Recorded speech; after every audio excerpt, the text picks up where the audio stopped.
పిల్లలందరికీ పెళ్ళిళ్ళు అయిపోతే అందరికీ ఉద్యోగాలు వచ్చేస్తే కోడళ్ళు అందరూ నీళ్లు వేసుకుంటే నేను పాలు వేసుకుంటే మునిమన వాళ్ళకి బారసాల అన్నప్రాసన కూడా అయిపోతే అప్పటికో 80 ఏళ్ళు వస్తే ఏదో రామకృష్ణ అనుకుంటూ ఎంత విచిత్రమైన మాటలో ఇవన్నీ.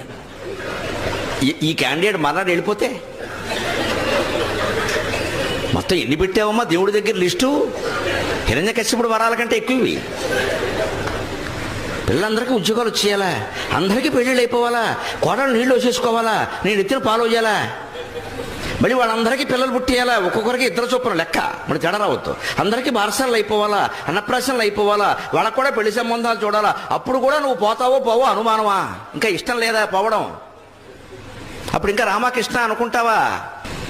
ఇంత ప్రణాళిక పెడతా ఉండం మనం ఇక్కడ, కోరికల చిట్ట ఇంత అయితే కానీ దేవుణ్ణి ఒప్పుకోమను. అప్పుడు దేవుడు ఇంకా అప్పుడు కూడా ఎందుకు ఇంకేం చేయలేం కదా. అబ్బా ఏం చేయలేవు కాబట్టి దేవుడు ఏమైనా చేయగలిగితే చేస్తాం. ఇంకా